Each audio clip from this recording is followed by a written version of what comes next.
Alan had his book out, because I think this gives us an opportunity to share this message with a lot of people who won't get to hear him talk. I'm also hoping by next meeting to have copies of the video available. Videos that it's just very hard for us to get them copied. So hopefully by next month we will have a whole slew of new videos. And even the ones we have out there are absolutely stunning. I only picked the very best ones to copy. And if you haven't seen those out there, you might want to pick up one and share it with your friends. To me, the most important thing about it. And I continue to work with PTSD victims from that point on. When I first started working on the unit, it was a very grueling, painful job. It was grueling and painful for staff, but even more so for our patients. The prevailing therapeutic model at the time, which continues today, is a cognitive behavioral approach called exposure therapy. The idea of that is you have the patient access a traumatic memory repeatedly in a safe environment, and the idea of that is the intensity of that emotional response is supposed to decrease over time. And in fact, it does work to some degree. And we were getting some very modest results.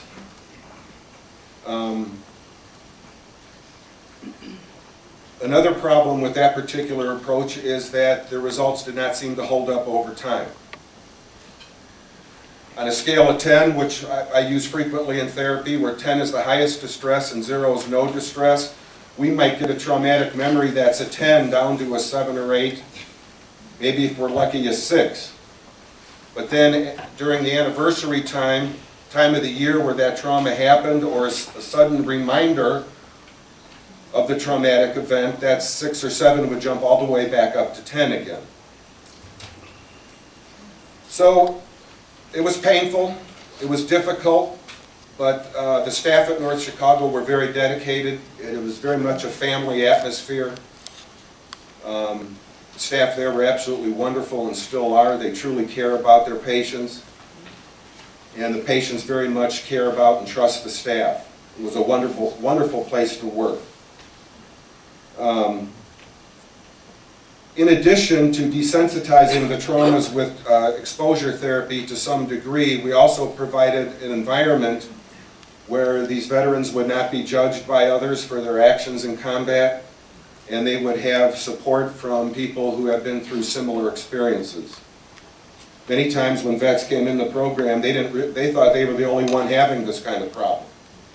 And it was good for them to see they weren't alone. Well, work went on for a number of years, and then a new treatment came out that when we first heard of it, we thought it sounded kind of silly.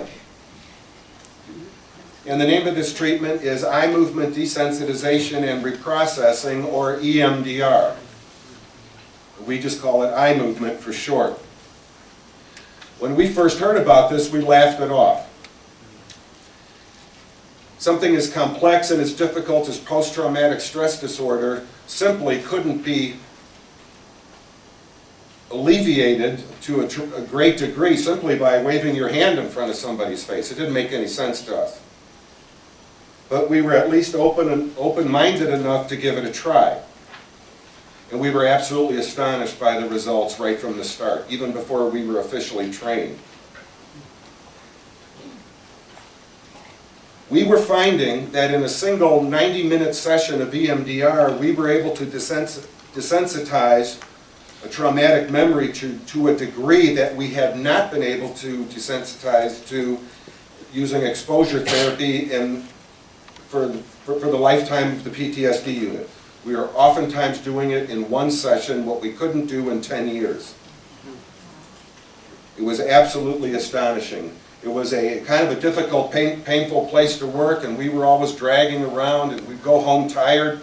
After we started doing EMDR, Our patients were overjoyed, we were overjoyed, we'd run into each other's offices and give each other a high five, and oh, you got to hear this one. We were sharing these and we were energized and going home feeling happy and energized. We were finally doing something to help relieve the pain. We were doing more than just helping them sort of live their lives with the pain and to get on with it. We were truly doing something for their pain. So, essentially, our PTSD unit turned into an eye movement unit. We eye moved everything, and the results were absolutely wonderful. That went on for a few years. Oh, let me back up. EMDR is not hypnosis. That's usually the first question I get. When we're hypnotized, the analogy I use in the book I think is clear.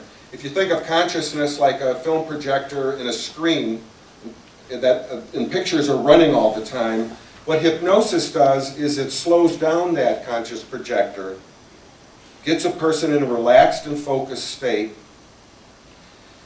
and as the film slows when a person is in this state, sometimes they can recover past memories that are repressed or forgotten. The problem is if you are in a hypnotic trance, you are also highly suggestible, and false memories often result from hypnosis.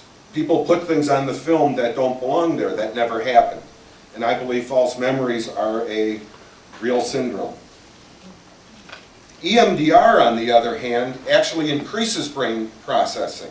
It accelerates it. When we dream at night, our eyes dart back and forth, and that's why they call dream sleep rapid eye movement, or REM sleep. It has been believed for some time that the increased processing that occurs during dreaming causes the eyes to shift. And when we are asleep and dreaming, our brains are actually processing information at a higher rate than when we're awake. All right?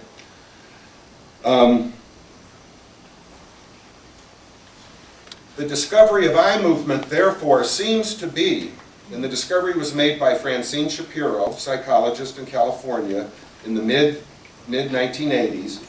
The discovery of EMDR seems to be that if you take a fully awake person and have him or her move their eyes in a similar rhythmic fashion, it puts the brain into that high processing mode when a person is wide awake. EMDR is not a quick fix. Generally, if you think of it this way, for a person to get better with a particular issue, you have to go through steps A, B, C, and D.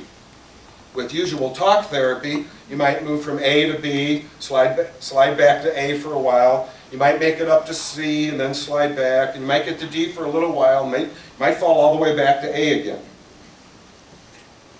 With EMDR and these single sessions I was talking about, we were able to go A, B, C, D in a single session, and in many cases we were absolutely done. And people did not backslide. They stayed at D.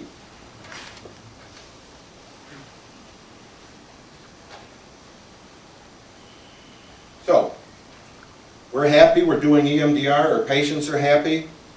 And by the way, I don't want to mislead anyone here. I need to point out that PTSD is a complex disorder. One group of symptoms of PTSD are the intrusive symptoms. Daily recollections, nightmares, flashbacks, that kind of thing. It's when the memory or the event comes back in an unwanted kind of way. EMDR does really wonderful with that and can sometimes completely knock out intrusive symptoms. There are another group of symptoms with PTSD, though, that are physiological in nature. And EMDR, although helpful with those symptoms, does not have the same kind of long-term beneficial effects. So people came to us on the PTSD unit with chronic post-traumatic stress disorder.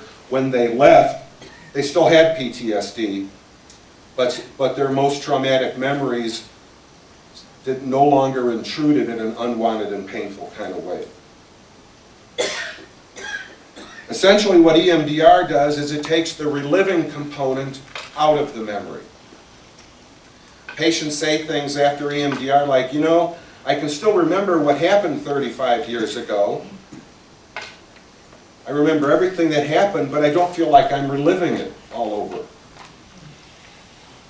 And the nature of the traumatic memory before the EMDR was such that the patient would, every time he, and I say he because I worked in a veterans hospital with men, every time he would remember the traumatic memory, he would also, he not only remember it, he would also relive it. So EMDR was taking the reliving component out of the memory. Recent neuroimaging studies support this clinical observation. One study in particular, which I mentioned in the book, is that when a person accesses a traumatic memory prior to EMDR, deep structures in the brain that represent the reliving components essentially fire up. After EMDR, when a person accesses that same memory, the frontal lobes, the abstract symbolic part of our brain, also light up in addition with these deeper structures. So now the patient has an alternative way of remembering the event. They remember it in a symbolic and abstract kind of way. It's something that happened 30 years ago. It's over here now. It's not right here. Well, things were wonderful at our little VA for a while, and we were all very happy. And I had my own program there the last 6 or 7, 8 years I was there. And having my own program gave me a chance to experiment with variations on EMDR.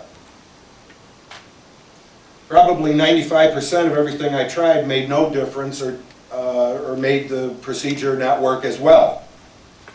But I did hit upon a few things. One, which I'll mention just briefly, but it's important to how this whole IADC thing got developed. But one difference was I had my patients close their eyes after every time I gave them a set of eye movement. And I did that just because some people seem to respond better when they spontaneously close their eyes. So I started telling all my patients to close their eyes, and they all started doing better. The other thing is the way I conceptualize grief. When people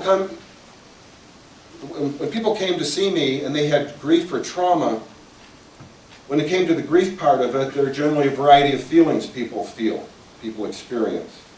Beyond the initial stage of shock and numbing, the main affective components of grief are anger, guilt, and sadness. It appeared to me that the sadness was the main issue, and that anger and guilt were peripheral. And the anger and guilt had strong cognitive or evaluative components. Oh, it's his fault that my friend died, it's my fault, and so on. In a way, people seem to use their anger and guilt as a way to avoid confronting their deeper sadness, or to sort of, in some hypothetical way, keep their person alive. Geez, if only this had happened, my buddy would still be alive. And many of our combat vets were very much stuck on the anger level. And at times we would, with EMDR, we were able to move them past the anger, then we confronted the next layer of guilt. It wasn't my lieutenant's fault, it was my fault. I should have done something differently. After successfully processing the layer of guilt with EMDR, there was always core sadness. Some people have anger, some people don't. Some people have guilt, some people don't. When it comes to loss, all people have deep sadness. And that's the most painful part about it. And I started to speculate, I wonder if I ignored these peripheral layers of anger and guilt, I wonder if I went right away to the core sadness, I wonder if I could improve on this EMDR thing I'm doing. And indeed, I found that I could. When my patients were able to address their sadness, even to a small degree, and I started to give them eye movement, the first thing that would happen is their sadness would go through the ceiling. EMDR does two things better than anything else. One is it gets a person in touch with those deep feelings. That has to happen before the second thing happens, which is EMDR helps one process through whatever that is that was brought up and change it. So I was wondering if I accessed that core sadness directly, if I could make it move even quicker. And in fact, I could. I found that in many cases, if we could access that core sadness and process it, the anger and guilt would vanish without even being directly addressed. Which again lends support to the idea that the anger and guilt serve to protect one from that core sadness. And I have a couple cases I just want to read. I think I do better if I read cases rather than try to do them from memory. And this is an example of a case where a vet directly confronted his core sadness. Denny, a combat veteran, lost a good friend during an intense firefight in Vietnam. His friend had been in Vietnam only a short time, and Denny had taken it upon himself to show him the ropes. During this firefight, his friend raised his head above the barricade from which they were firing, was shot in the temple, and died instantly. Denny finished telling me the story in a rage. If that damned lieutenant hadn't ordered us where we knew we shouldn't have been, he'd still be alive. He said he had told his friend repeatedly before this battle to keep his head down, and he also felt guilty by turning his anger on himself because he hadn't warned him again before the firefight. I could have saved him. Why didn't I tell him again? I asked him whether he felt any sadness about his friend's death, and he said he did feel some, but only to a, quote, small degree. When I started the core-focused EMDR, I ignored the feelings of guilt and anger, telling him to pay attention to the sadness. I did a set of EMDR, and his sadness increased quickly. He began to sob. I stayed with the sadness, administered more sets of eye movement until the sadness was at a peak. He cried and shook his head. Stay with that feeling, I told him, and administered more eye movements. Finally, with additional core-focused EMDR, his sadness began to decrease. After several more sets, I asked him, how is your sadness now? It's pretty well gone, he said, smiling weakly. I feel much better about it. What about your anger and guilt feelings, I asked. He thought for a moment. Gone, he said. I just feel like it happened and there's nothing I could do about it. No one could have told him enough time to keep his head down. It wasn't my fault. But that's a good example of how that guilt gets addressed secondarily by attacking and going right after the core sadness. So, now I had changed EMDR somewhat and things were moving even more rapidly. As a matter of fact, when I was doing regular EMDR, we would set aside a 90-minute session. And like I said, sometimes we'd go all the way A through D and we'd be done in a single 90-minute session. But now that I'm doing core-focused EMDR, once the patients got started and had a sense of how this worked, literally our sessions were sometimes 15 minutes.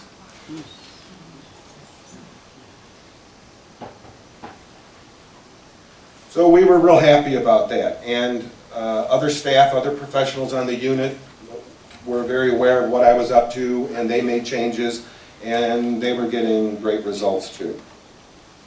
Then something really strange happened that I wasn't expecting.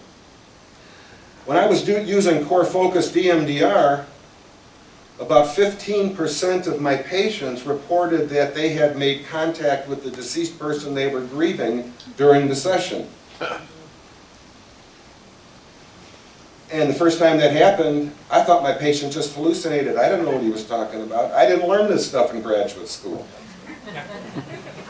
Hopefully at some point they will make this part of the regular curriculum. And I want to read this case to you. This is one of my favorite. This is a very moving case. On the first day I discovered the induced after-death communication, IADC phenomenon, I was in psychotherapy session with Sam. I handed him a box of Kleenex as tears trailed down his face, dropping from his chin to his shirt. I had worked with Sam, a 46-year-old patient at the VA hospital, on other traumatic memories of his Vietnam War experience, but he had avoided bringing up this one because it was too painful. While in Vietnam, he had developed a very close relationship with Lee, a 10-year-old orphan Vietnamese girl. She had made Sam's base camp her home after both of her parents were killed. She helped out with the daily chores on the base and in return was given food, shelter, and companionship. The other soldiers watched out for her, but Sam and Lee developed a special relationship. Lee reminded Sam of his two younger sisters, helping him maintain a sense of his own humanity amid the dehumanizing brutality of the war. Each time Sam's unit returned from his patrols in the jungle, Lee would pick him out of the group and run up to him and give him a hug. Other soldiers in Sam's unit became accustomed to seeing the two of them talking together about their lives before they met. Lee was particularly enjoyed his stories about life in America. After several months, Sam decided to adopt Lee and bring her home. He didn't know it at the time, but the U.S. government was not about to let him do that. Anyway, he didn't, like I said, he didn't know that, and he figured that was possible. Orders came down from headquarters, however, that all orphaned Vietnamese children on the base were to be sent to a Catholic orphanage in a distant village. Sam was devastated. A few days later, Sam, in tears, helped load Lee and other orphaned Vietnamese children onto a flatbed truck to take them to the orphanage. Just as all the children got onto the truck, shots rang out and bullets zipped past the truck. Risking their lives, Sam and the other soldiers quickly pulled the children off the truck to the relative safety of the ground. The shooting stopped as quickly as it started, and they began to put the children back onto the truck.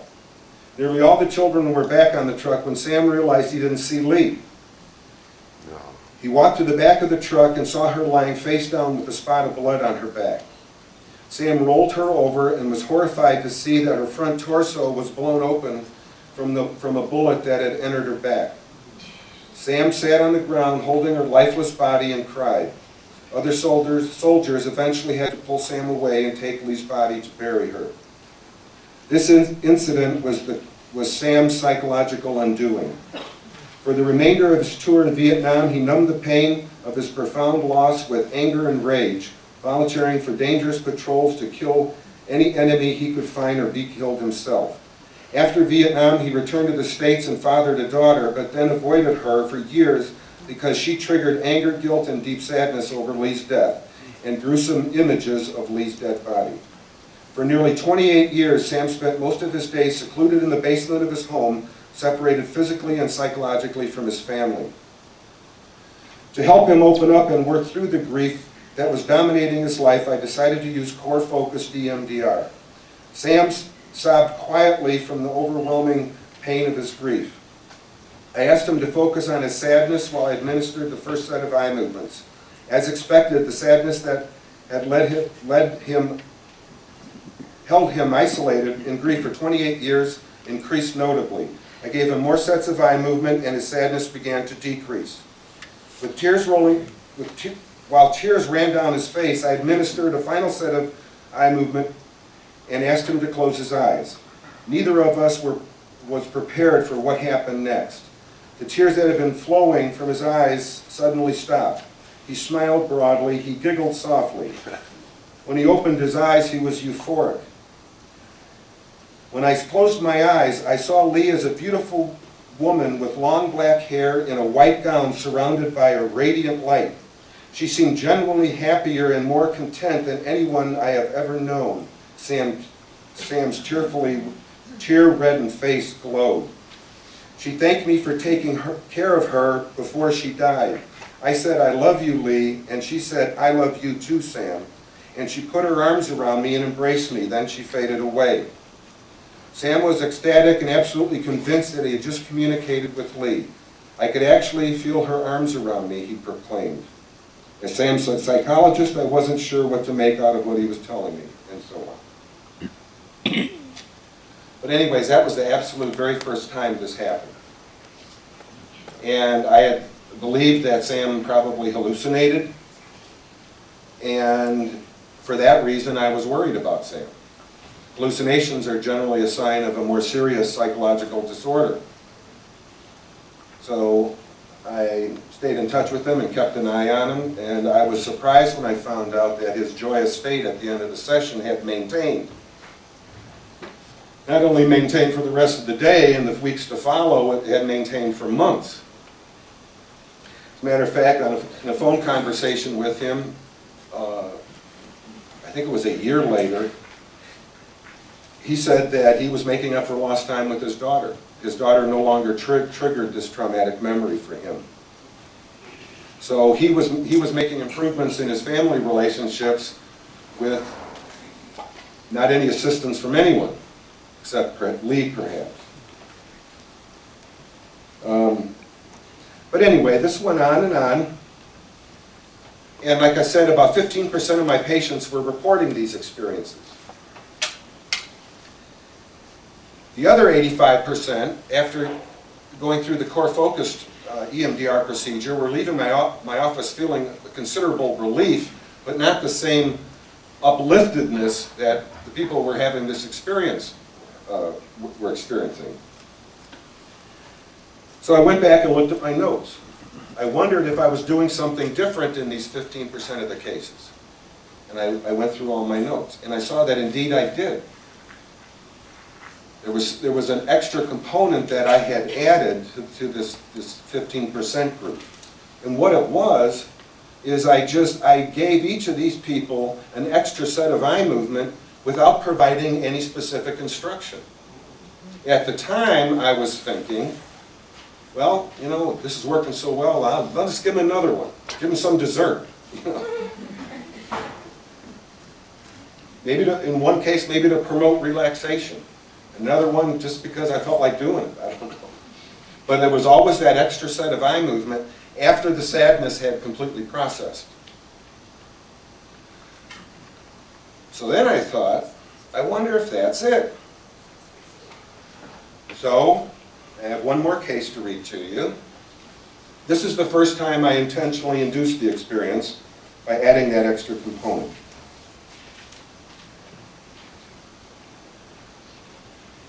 Gary had lost his daughter when she was 13 years old. She had been severely oxygen deprived at birth and never developed mentally beyond the abilities of a 6-month-old child. Gary loved her dearly and included her in activities whenever he could. He often took her dancing because she loved music. One evening, Gary and his wife went out for dinner without their daughter. On the drive home, they passed an ambulance going in the opposite direction. When they arrived home, they learned that their daughter was in the ambulance. She had suffered a severe heart attack.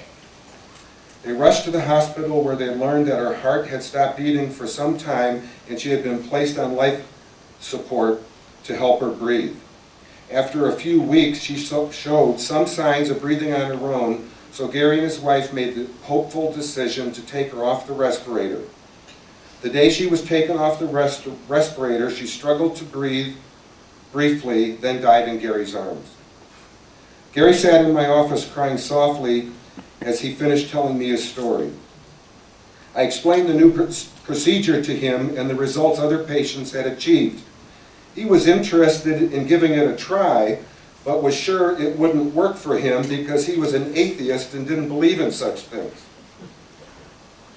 I used core-focused EMDR to allow him to get in touch with his deep sadness. When the sadness reached its peak, I used eye movements to begin to reduce it. As the sadness started to come down, I asked him to think of his daughter in a general way and go with whatever happened. I administered a set of eye movements and he closed his eyes. He sat quietly for a few minutes. Then he opened his eyes with a look of amazement. I saw my daughter, Gary said. She was playing happily in a beautiful garden alive with rich and radiant colors. She looked healthy and seemed to move around without the physical problems she had when alive. He continued with surprise and delight. She looked at me and I could feel her love for me. We talked more about his experience. Gary was convinced that his daughter was still alive, although in a very different place. But he still felt sad because he missed her.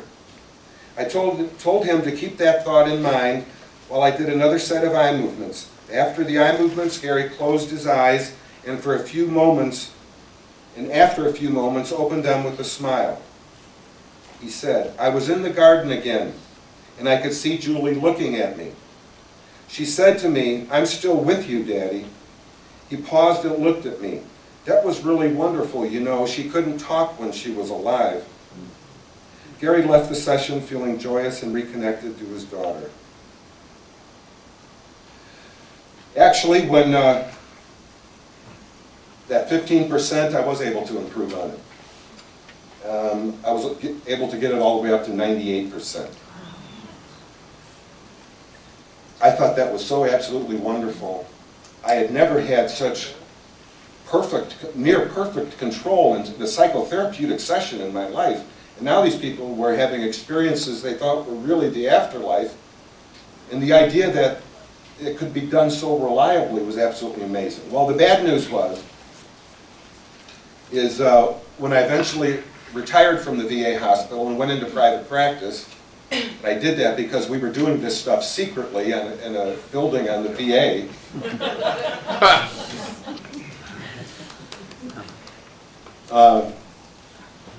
You know, it got to the point where I can't keep this secret. I have to, you know, it's my job. I'm the one that found this. I'm the one that has to bring it out to other people. And so I jumped. And as a matter of fact, I thought that when I got into private practice is I could actually guarantee that people will have an ADC or you get your money back. Now, who ever heard of anything being guaranteed in medicine or psychology or any related kind of field? But I thought I was going to be able to pull this off. And certainly if 2% of my clients weren't paying for it, I could do just fine with that. Well, I was really dismayed and discouraged when my 98% dropped as soon as I started dealing with a different population. It dropped, and my best guess now, based on a smaller number of people, it's about 70%. But why? I was absolutely dumbfounded by this. I think after giving this a lot of thought and comparing the cases and taking a look at the variation in the cases I was seeing in my private practice, the difference was, the main difference I believe, is that the veterans in the VA hospital were coming to see me for trauma work. They had no idea I was going to pull this ADC thing out. It came up during the course of therapy. And actually, my VA patients, probably close to half of them, were atheists. They didn't buy any of this crap. You know what? People who don't believe are the easiest to induce. And the reason is that last set of eye movement enhances the receptive mode. But people who have no preconceived notions of where this experience is going to go, they just kind of blank out. You know, whatever, doc. You know, those people are at the 98%. When I left and got into private practice, people were coming to me to have an ADC. They were all jazzed up, and you know, I take them through the core focused EMDR, so we've removed that deep, deep sadness that was blocking the experience, which I think is what sadness does, which is why sometimes a mother of a lost child does not have an ADC, but a neighbor does, because the mother feels that profound sadness too much, and it blocks the experience. But what was I saying? Private practice. Oh, private practice, yeah. The people were coming to see me were just all jazzed up, and that enthusiasm and the belief systems that are consistent with this, that they brought to the session, blocked it. It interfered with that open receptive mode. And although probably 100% of my clients have beliefs consistent with this now, the fact that it still works at about a 70% rate means that we can sidestep those strong beliefs and expectations to some extent. Sometimes I say, just cut that out. Put your beliefs aside. Leave them at the door. And sometimes when people feel too much enthusiasm, I'll give them eye movement, and that'll help quiet that at other times.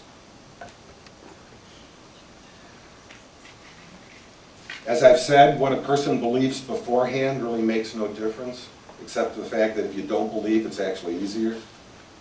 It also doesn't matter what people believe after the experience as far as the healing goes. In my original study of 84 patients, something like 94%, if I remember right, believed their experience was authentic spiritual communication. They believed it was a real experience. But that leaves 6% of my people at the time didn't buy it. They would have a full-blown after-death communication, but they would say things like, you know, gee, I don't know what that was. I never had an experience like that before. I think my mind just played a trick on me. But boy, is my sadness gone. I feel pretty good. You know, my brain just gave me this wonderful hallucination that cured me. But people have different explanations for it. So, you know, people always ask me, you know, Al, what do you believe? You know, like I said before, who cares what I believe? It's what experiencers believe that I think is important. Those are truly informed opinions. I let my patients make up their own mind. Doesn't matter what I believe. I've trained a number of therapists to do IADC, induced after-death communication therapy. I know one guy who remains pretty agnostic about the whole subject of afterlife. You know, he's just as good as anybody else. So it's not the belief of the therapist that you somehow coerce your patient into believing something that makes them feel better. It has nothing to do with it. So it doesn't matter what they believe beforehand, it doesn't matter what the therapist believes, it doesn't matter what they believe after the experience. My focus is on the healing. As a psychologist, that's what I'm interested in. People ask me, you know, do you think this is proof or evidence of the afterlife? And of course my first knee-jerk response is, who cares? And you know, maybe it's too early to call from a, you know, scientific point of view. And I say, go ask people who've had the experience. Or if you want to decide, have one, you know, and then you can make an informed opinion on the matter.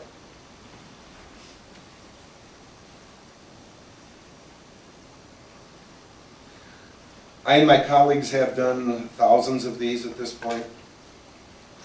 I want to say, if you are interested in this therapy, if you want it or need it, my suggestion is go to my website as a first step, inducedadc.com. There's information on how to hook up with me on that. And there are also other therapists who I have trained in this. Caitlin Daniels isn't here, is she? There's somebody that comes to this on a regular basis who I've trained. But there are a list of therapists. This whole procedure is very new. Like I said, for 7 or 8 years we did this in secrecy. We just came out of I came out of the closet with this about just a couple years ago. And my job now is to get this out in any way I can, to get this information to people who need it, to therapists who are willing to give it a try and use it. I've had many therapists get interested in training because their patients are demanding it.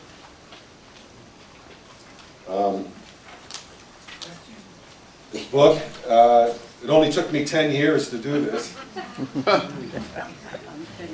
I don't want to write another one for a while.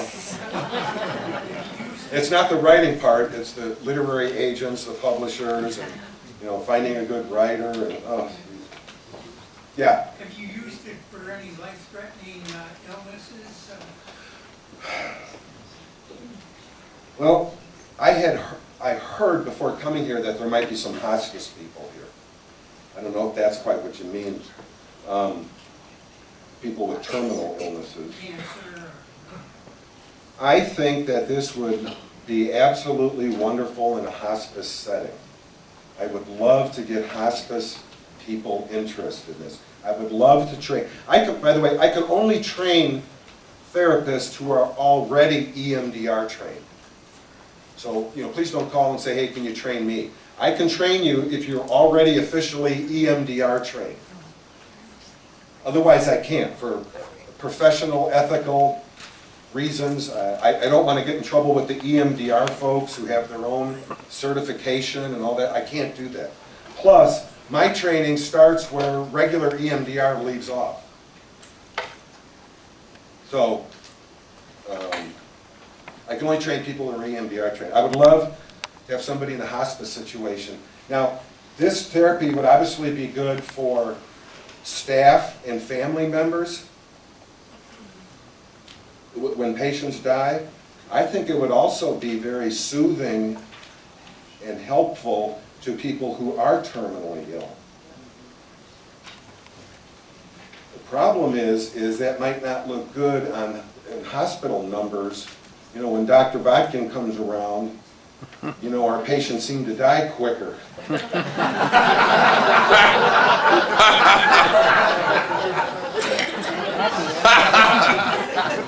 They're dying quicker because they're peaceful and ready to go. They've worked out their issues with their deceased mother, and they're just, you know, and so on, and they're ready. But Dr. Death. Yeah. You ever had anyone do it to you? Yes, I have. And I'm really not a closed person. I'm really fairly open in most situations. I've had two, and they're extremely personal. Well, I just feel a little uncomfortable sharing it. But both of them were very different and very unexpected, both of them.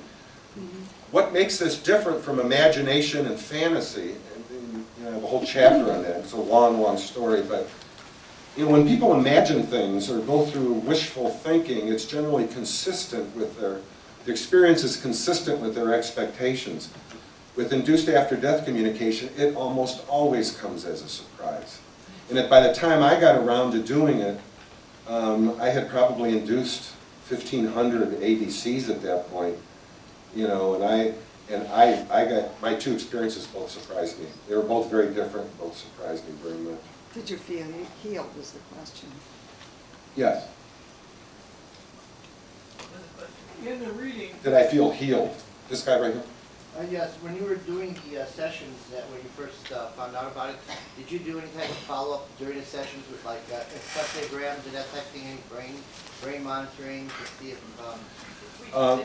repeat the question. Well, he asked about follow-up, and were we doing any brain? While doing this therapy, did you have anybody wired into electroencephalogram? I would love to do those kinds of studies. You know, PET scans and EEGs.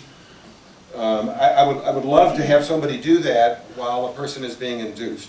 The other question is follow-up. We do not have formal follow-up, but at the VA where I worked, we had a lot of informal follow-up going on because a lot of the vets kept returning, partly because of these physiological symptoms I told you about that were not under control.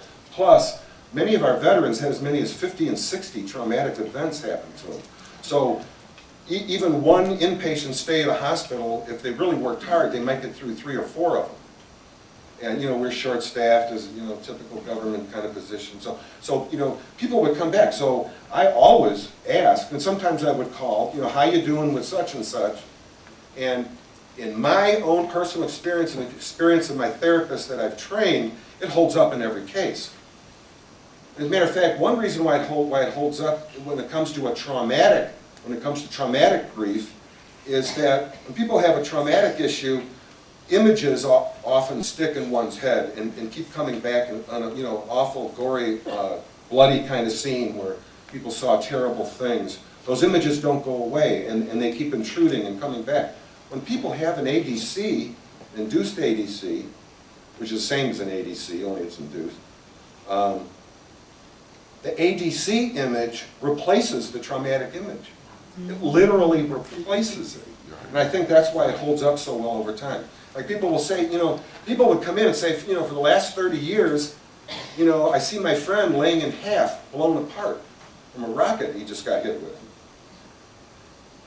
And he has the ADC, sees him smiling, happy, whole again, which they always are.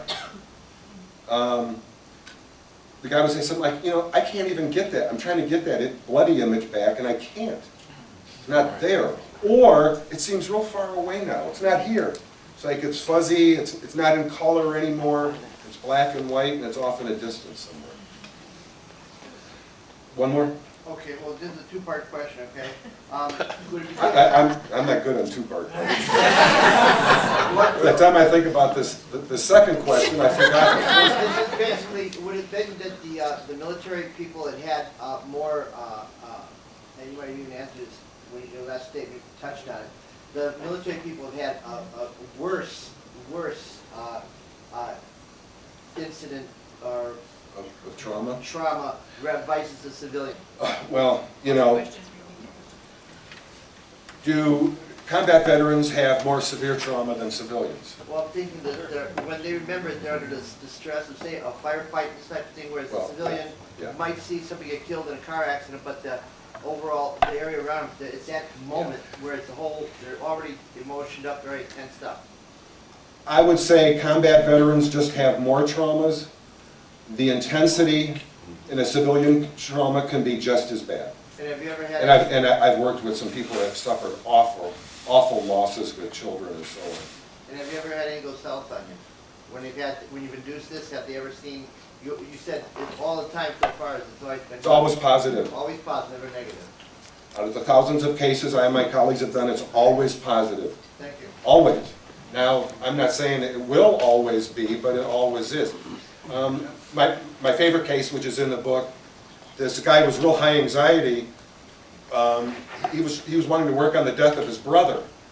And I was going to do the ADC with him. And when he first closed his eyes, he opened his eyes and said, "There's a giant claw around my neck. It's trying to kill me. It's trying to choke me." And he saw this big, like, imagine this thing grabbing him.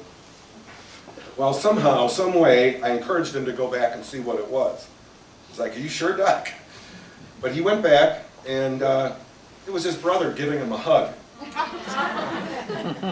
That's what he felt. But as soon as he felt something around his neck, he misinterpreted that as, as something threatening. Is it normal or natural for the patients who's receiving EMDR to have a headache, to have any kind of physical Yeah, reaction? especially our combat veterans, I think nearly all of them had.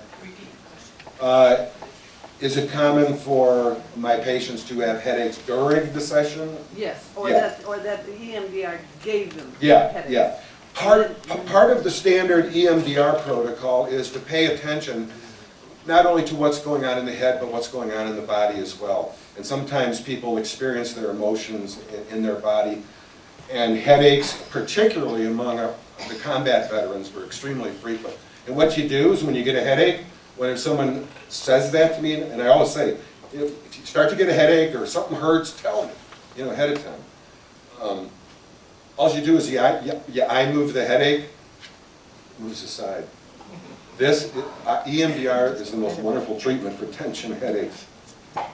Well, the actual treatment. Somebody was back, I'm sorry. I was saying the actual treatment gave them a headache. It wasn't a combat person, it was just a regular Well, civilian. see, the So treatment he stopped. brings up really awful stuff. So you can get the headache too. I work really fast, like I was kind of saying at the beginning, I work really fast, you get to A to D, but it's not, and it's fast, but it's not a quick fix. Because really, one of my favorite sayings or quotes I ever heard was, grief is like a desert, the only way out of it is through it. And I strongly believe that. Now, you can do that in a single session, if you got your brain working overtime and things are really moving rapidly.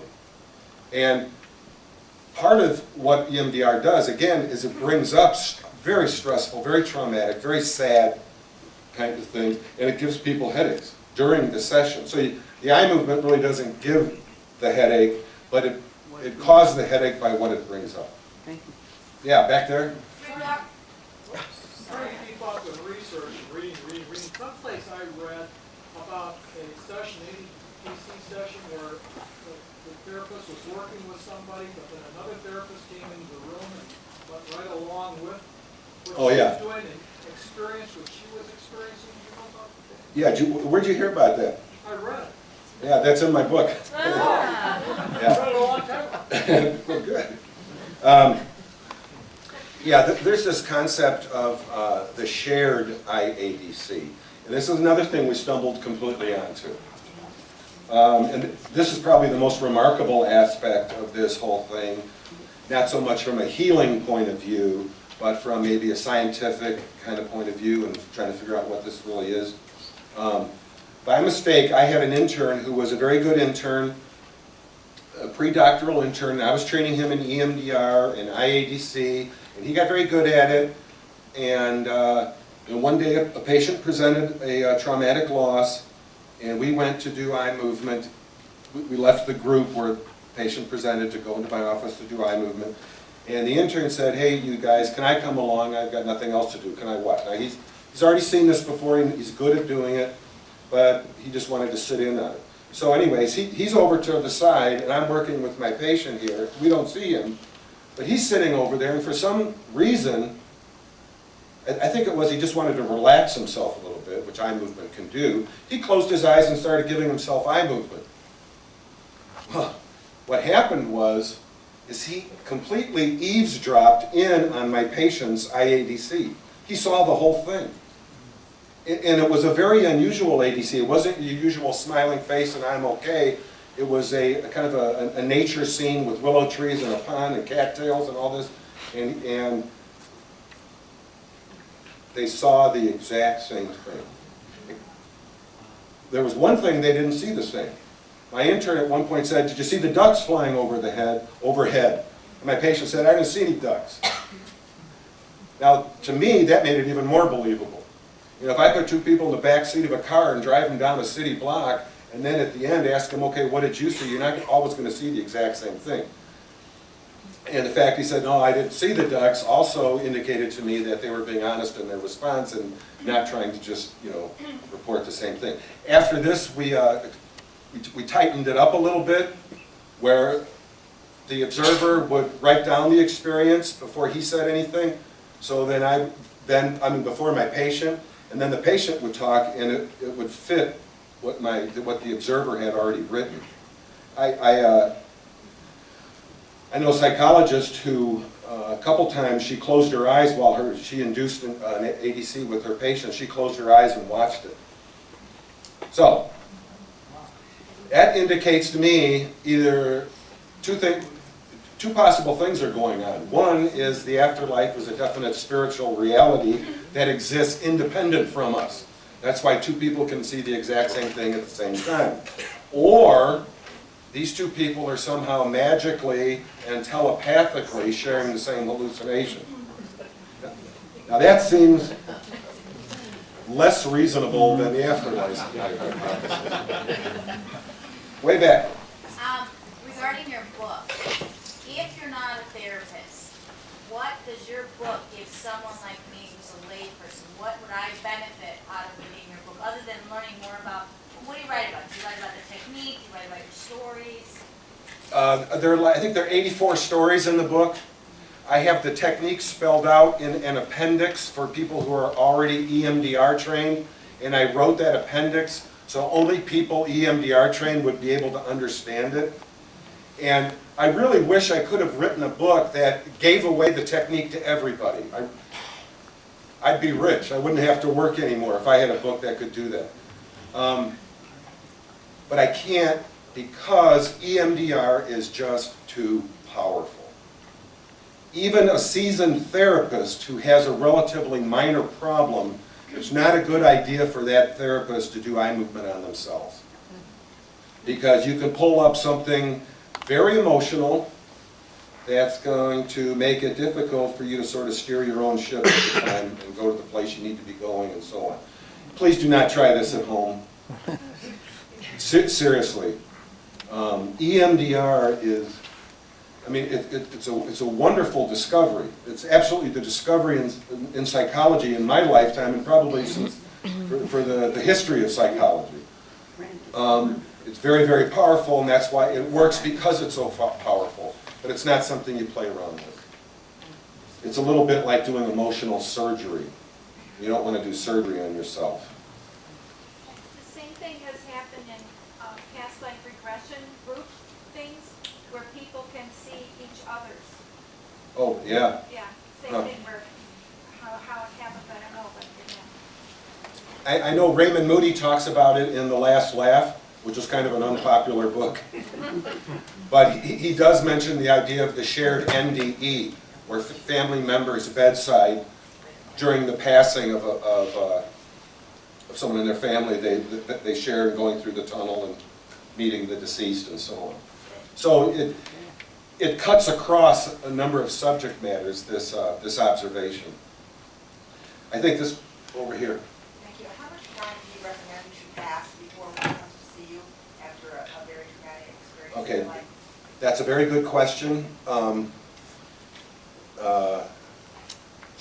The general rule of thumb, how long do you wait after the passing before you get this kind of? Say someone has lost several members of their family in an accident, so it's not just one. All at the same time or at Yes, different times? Yes, all at the same time. Before people can really fully access their deep sadness, people generally go through a phase of numbing, shock, denial, you know, however you want to word that. That is not pathological, that stage of grief. As a matter of fact, it's very important, you know, soon after a loss like that people use their numbing so they can gather whatever external and internal resources they need to deal with what had just happened. So numbing can be very healthy and good for a person. So certainly if someone is in that numbing phase, this therapy is not for them because it's going to pull them right out of it. Now, if you're in a numbing phase for a year and that it's no longer needed, but you're just numbing to avoid the pain, or you're angry to avoid that deeper pain, this therapy can help. So it's not so much a matter of time. There's no magical time, but it's sort of where the person is with the loss. We've done ADCs with people that have been deceased over 40 years. We've done some that have been deceased for 2 days. Okay, great, In terms of the outcome of the procedure, it seems to be about the same. great, thank you very much. Yeah. This question, Dr. Van Dusen, in hypnagogic states to himself, he went into trances, a certain degree of trances. What you're talking about is a certain state of consciousness that you bring them to with rapid eye movement. Yeah. And People. But that only way you can react to your pain is when you go into another state where you let go. Well, People in a natural state won't let go. See, most people, or many people, would say that what I induce is an altered state. I'm kind of uncomfortable with that. I don't think it's altered state. I think it's a conscious state. It's very conscious. When I'm doing eye movement with people, and we're moving through all this stuff, it's particularly that core sadness that we're going after. It's extremely painful and awful and terrible for a short period of time, which is the good news. But I guess I don't see it as an altered state. And maybe when the after-death communication occurs, yeah, maybe it's altered. I don't see it altered like I see other people in different situations altered.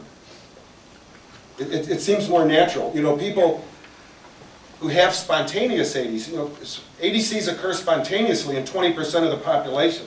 Experience is not at all new. They can't happen. People are generally not successful when you sit down and try to make it happen. You can't will this thing on. People who have spontaneous ADCs, the experience seems to come out of the blue when the mind is focused on something else. Matter of fact, in my experience, most spontaneous ADCs occur when people are asleep. Now, people say, well, I had a dream, da-da-da. Most people would say it's very different from a dream. It has a certain clarity and it's remembered over a long period of time in ways that dreams aren't. So when the person has awake and having a spontaneous ADC, I don't know if they're, again, I don't think they're in an altered state. They're just not paying attention. I think they're in a different consciousness. You know, that could be. It's parallel. Which gets back to this person's question earlier.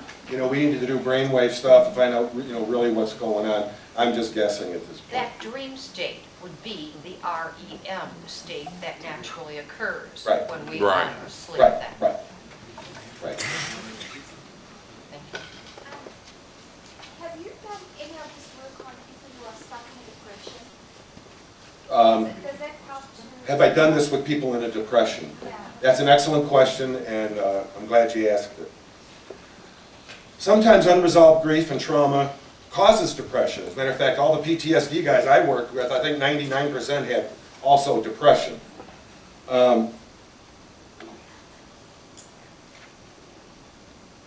EMDR, however,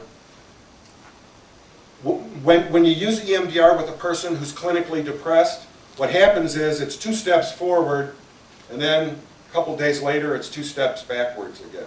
Like it doesn't hold when people are depressed. So even though the grief or the PTSD may be causing the depression, when people come and see me, I don't want them to come if they're depressed, because the procedure's not going to work.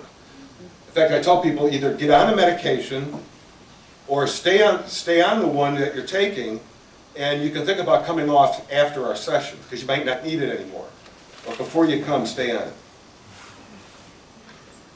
And I do not work for, I want to say this, I do not work for a drug company, I swear. I know a lot of people don't want to be on antidepressants, and I don't like to take medication, and I like to tell people the side effects of depression are most often worse than the side effects of an antidepressant. Antidepressants are relatively safe, and there are 2 that are very good, Celexa and Lexapro. Doesn't work for 100% of the people, but it's way better than a lot of the other crap that people have been taking for a long time. Are you a vet? No, I'm not. Do your patients hold that against you, or what do you, is there any? Does the fact that I'm not a vet, did my patients hold that against me? Actually, early on, it did. But once it got to the point that they felt like they could trust me, the word kind of got around. It's like, Dr. Al, he's okay. There has to be a lot of alcoholics in a lot of all.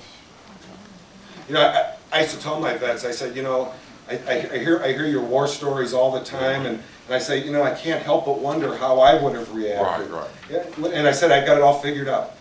It's like if I got to Vietnam, and I'm the same age as the average Vietnam vet, I said, when I got over there, and the shit first hit the fan, I would get to the coast and try to swim all my way to California. I had it all figured out. And hopefully I'll hit Hawaii on the way. But my vets also pointed out, they told me, if you had been there with us, you wouldn't have been able to do this. Well, I did. Because I would have been triggered. In my inspections, I've been doing these inspections, and the guy was a sniper in Vietnam, and they finally had to just 4 months before he started working with us, they had to amputate his foot, and he believes it was from Agent Orange. Yeah. But this guy had really some dark things, and he stayed in touch with his vet friends. But it's not something I'm glad I didn't go, let's put it that way. Yeah.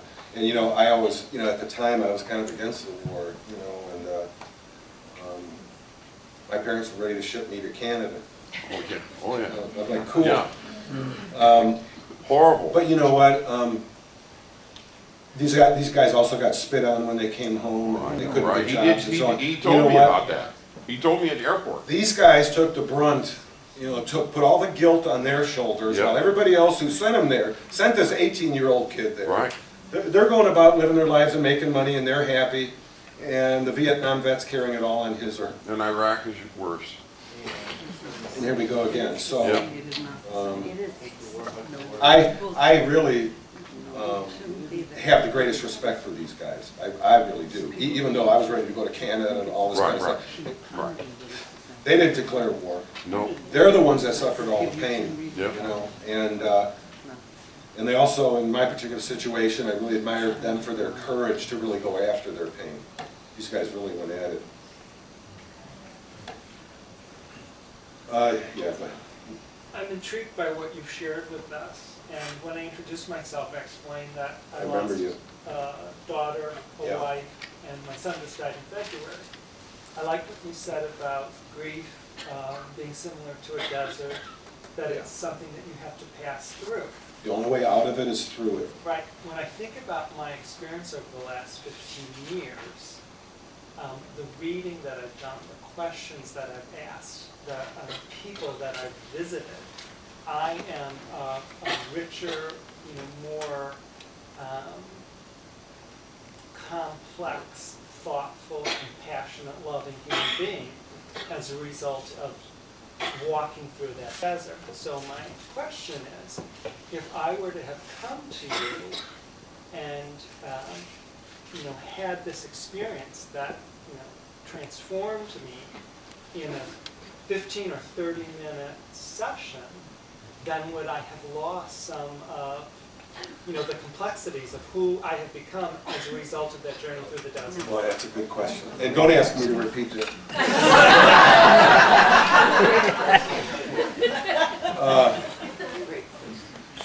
The EMDR, the core-focused EMDR and the IADC, would have got you through those deep emotional components quicker. But you've talked to a lot of people, you've made a lot of relationships, you develop supportive things with different people, you've made new friends. New life, several new lives. A new life, a whole new life. Several. And EMDR is not going to do all that stuff. So it would have got you through the painful thing more quickly. Time doesn't heal, it's what you do with the time that heals. And EMDR does it real fast, but it doesn't do probably a lot of other things that you experience that enriched your life. Of course it's not going to do it. Sometimes when you get the EMDR first and you decrease that real terrible pain, doing some of these other things then comes easier. This person here, then here. Okay. You referred to EMDR as resulting in an altered state. Have other investigators reported differences in EEG as a result of EMDR? I'm sure it's out there. I haven't kept up on the literature in that particular aspect of things. So, I don't know. What about a person with panic disorder? That they don't even know where this is coming from, so that there's not a particular traumatic event.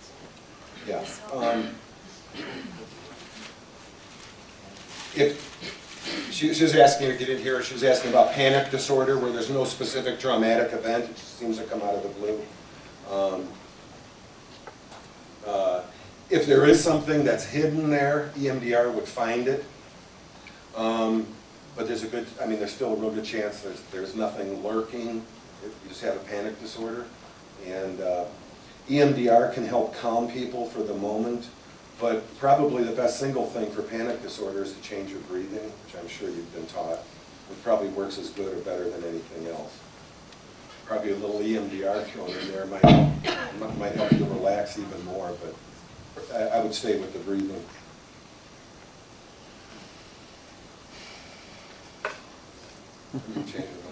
Yeah.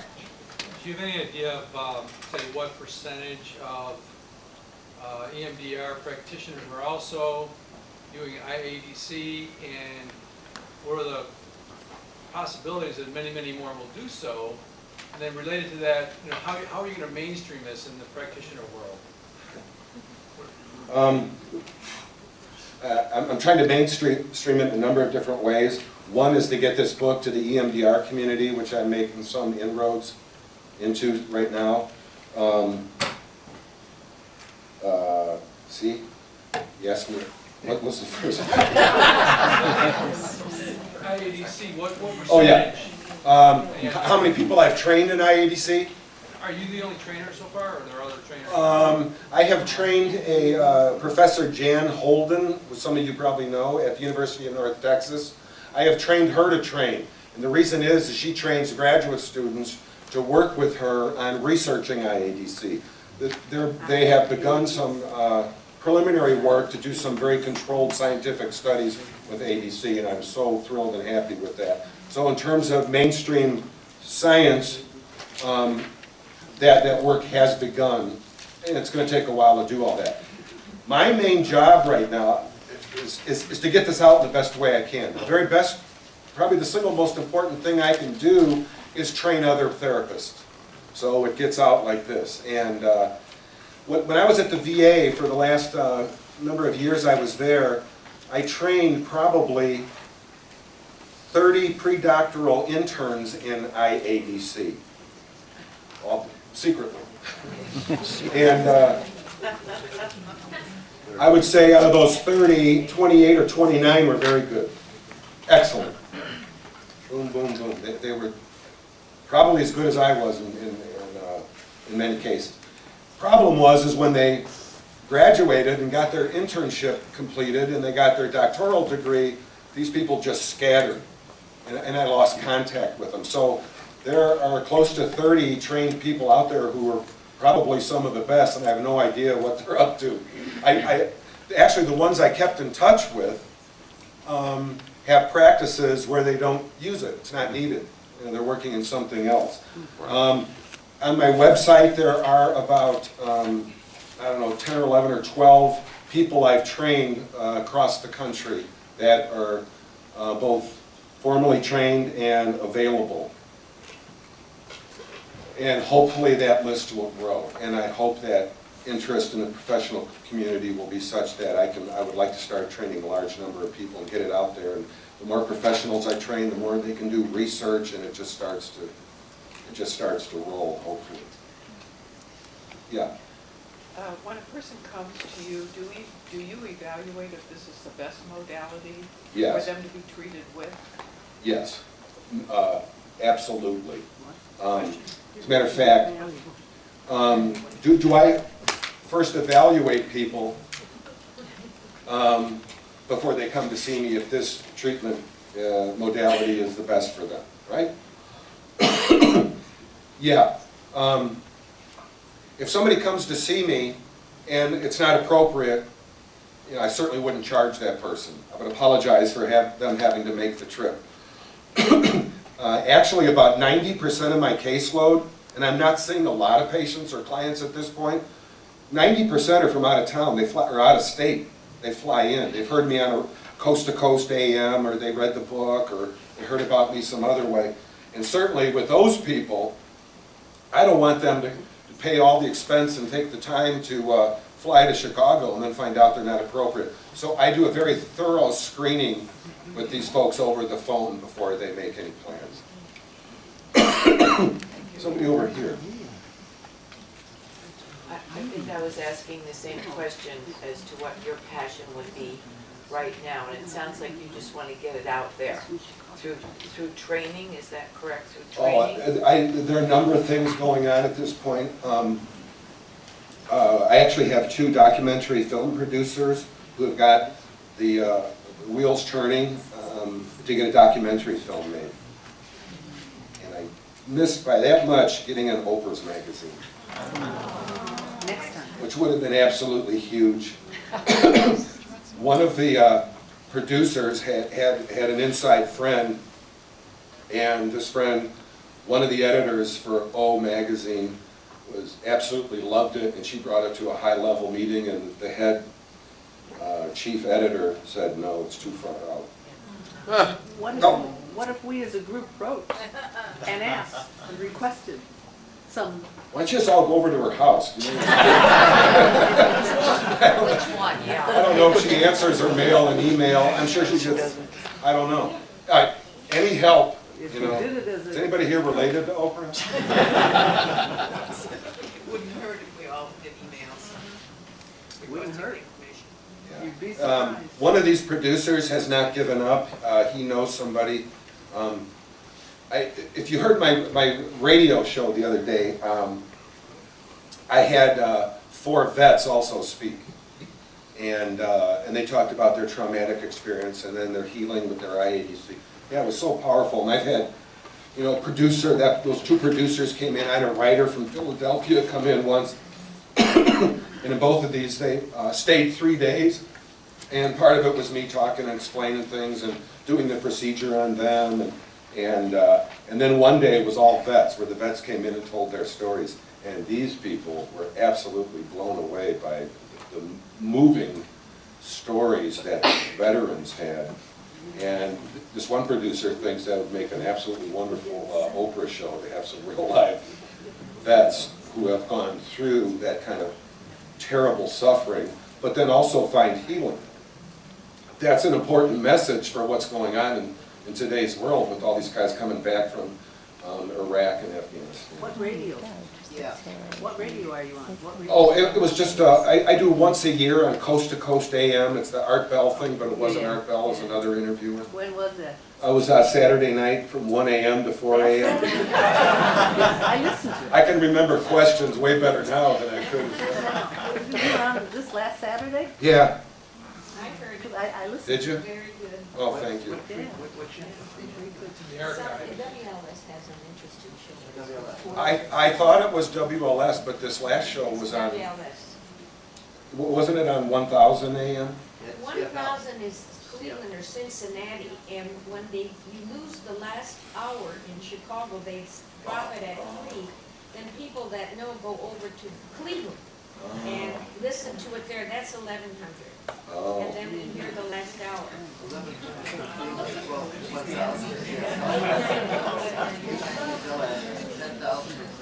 1000 is Cleveland, and yes, 890 is Dallas. What did she say? Only one thing. Yeah. In that you had stumbled into this, do you see yourself or do you see the potential to kind of, I don't know, stumble into other applications of it as well? Say, for instance, when you described this method, it lit up different areas of the brain that helped the patients. The standard EMDR, yes. Right. Well, that kind of got me on the train of thought of helping people with addictive behavior as well, where lighting up different areas of the brain can really help in that respect. Do you see Yeah, going EMDR. in different directions with this? Like, say, The question is can EMDR be used with other diagnoses, other psychological problems? And the answer is yes. There are some, it helps a little bit as sort of an adjunct to treatment. And there's others it doesn't do much at all. It doesn't help that much with obsessive compulsive disorder. And in the past, it hasn't showed consistent results with substance abuse issues. You know, it helps a person, if the substance abuse issue is in some way tied into a real life event, then the eye movement can process that and change it. But addiction, people don't drink because of something that happened, maybe originally, but after they keep drinking, they're drinking because they're addicted. And the original cause is no longer that much of an issue. So standard treatments for substance abuse are generally the treatment of choice. okay.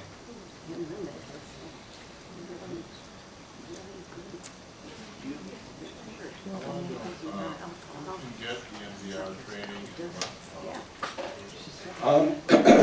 To get EMDR trained, you have to be recognized by your state as an independent provider of mental health services.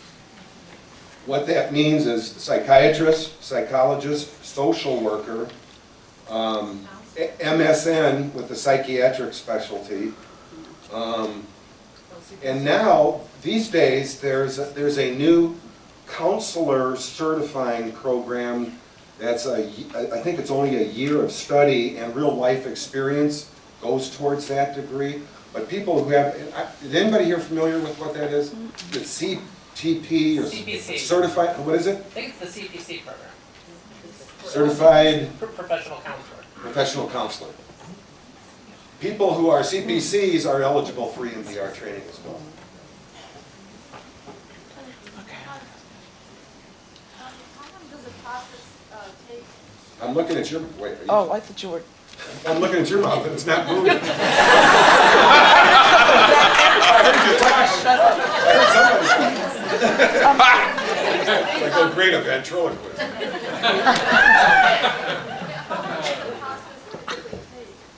How much what? How long does the process take? How long does what take? The EMDR process take and then Okay. intake? In my case, I always see people on 2 consecutive days, on a Saturday and a Sunday. I don't like to do just one session and then send them home for a week, because this EMDR is so powerful that it can pull up stuff overnight or after the session, and if something like that happens, I really need to see the person right away. So the way I do this is I spend a very intense 2 sessions with people on a Saturday and Sunday, and in nearly all cases, we're done. There is one exception, and I'm glad I'm saying this. Memories and traumatic memories in our brain, our networks in our brain, tend to consolidate over time. So when I was working with a Vietnam veteran who had a traumatic memory, it took fewer sets of eye movement to desensitize that issue. When people have more recent losses, particularly if it's a family loss, like let's say you lost a child like a month ago, I don't think it's advisable to try to do that in 2 sessions, and I would want to see people more than that. Sometimes we're done in 2 sessions. The first session is 90 minutes always, and we get started with the eye movement probably 30 minutes into the session, and it's pretty grueling. And I also tell people don't drive at long distance when you go home. And then day 2 is either can run from 30 minutes to 90 minutes, depending on how much the person needs and how much is left. But like I said, a recent loss, those different components, you know, the funeral, the burial, when you got the news, all these different components of the loss are not yet consolidated in memory. So therefore, when you eye move it, you have to eye move each piece. So it's a little bit longer of a process. And the other thing is, if you've lost a family member, if you've lost a spouse after many years of marriage, you haven't just lost your spouse, you've lost a way of living. And I've had people tell me, you know, that deep sadness since I had an IADC is gone. I don't feel that deep pain anymore. But she said, you know, getting on with life is still an enormous adjustment. That's right. All those things you share with people, you know, getting up in the morning, you know, who does the bills, you know, da-da-da-da, physical and emotional intimacy. So you didn't just lose a person, you lost a way of life. So even people who have a successful IADC in that situation, oftentimes, in most cases, need follow-up standard EMDR sessions just to help them with those other things they've lost. Are there any health complications, physical complications that could occur? Physical complications Yeah. from the eye movement? Yeah. Or any kind of experience that you've seen that, you know, has caused some damage to the person physically? Now, when it first came out, there was some concern that the movement of the eyes is kind of like looking at a strobe, and that people with seizure disorder might be prone to have seizures. That was just a speculation, and people across the country doing EMDR have been watching that very carefully, and that doesn't seem to be the case. It does not increase the likelihood of seizure. Generally, EMDR, we're talking about uses of EMDR. Another wonderful use of EMDR is for people with chronic pain. It's absolutely fantastic. Now, EMDR, you know, I'm talking about core-focused EMDR, then I'm talking about this IADC thing, you know, so even for the standard EMDR people, they look at me and see me way out there. EMDR is making its way into mainstream practice. There are, to date, 18 controlled scientific studies that all support it. There are different organizations, the Department of Defense, VA, different mental health organizations all support its use because of these scientific findings. There are 30,000 EMDR trained people across the planet at this point in all different countries. It knocks my socks off when I'm reading articles now about what we're going to do with these vets that are coming back from Iraq, and they do not even mention EMDR. Right. They don't even mention it. They said they're going to do this. The Department of Defense is going to do a big study. They're going to have people talk about their problems, their traumas, which is what we did for years before eye movement came along. Didn't do anything. Or we're going to tell them to forget about it and just try to go act normal, which is what most of my Vietnam vets went through when they came home, because there wasn't even an official diagnosis of PTSD yet, and people would just say, "Hey, cut it out, you know, stop thinking about that stuff," which is what people say when they don't have the slightest idea what PTSD really is. But you know, so I'm just putting myself what I'm doing right now sort of in perspective with, you know, mainstream and people in Time Magazine and New York Times and what they're writing about what we ought to do for these guys. So that's just more reason why I need to get this out. Right now, we have it set up where these documentary film producers are actually going to film a session with me and a young woman who lost a brother in Iraq. So if we can get this on film, get it in the documentary, and hopefully get this on Oprah, or whatever else we can do to get it out there, we need to show how this can heal people who have either suffered traumas in Iraq or lost people in Iraq. In fact, one of the producers tried to get in touch with this Cindy Sheehan.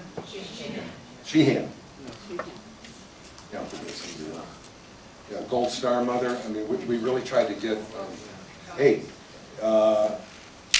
if you know any Gold Star mothers, people that lost sons or daughters in Iraq or Afghanistan, please give me a call. We'll free session. Just have to be willing to be filmed and interviewed.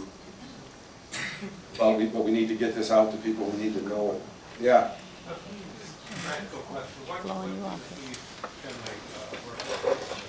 I'm sorry? How do you work your fees for these things? Fees,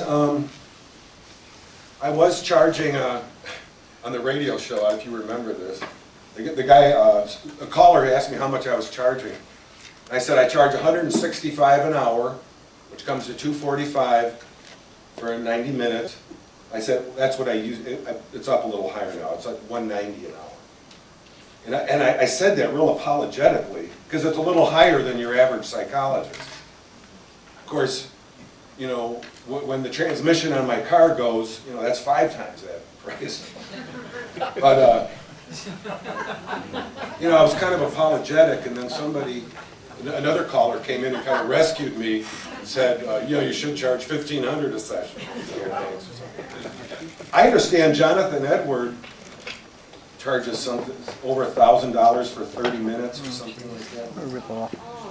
You can have your own ADC for way cheaper. You can have your own agency. Yeah. You said the 20% of the population that has sense of Yeah. Is there a difference between the healing of those 20%? Versus the induced variety? Well, no, versus the 80% who've lost. Oh, comparing those that have, the 20% that have had the experience and those that have not. I don't know of any formal studies. I think it's just recognized among professionals who work in grief, do grief work and so on. This seems to be the case clinically, that people who have the experience do better. I think people who have the induced experience do better than those who have the spontaneous experience, and the reason is there's just more control over the production of the experience. Like that first case, the second case I read to you, the guy lost his daughter. After the first ADC, he felt sad because he still missed her. It's like, and that happens with spontaneous ADC sometimes. It's like, it was wonderful to see her, but you know, that just made me miss her all over again.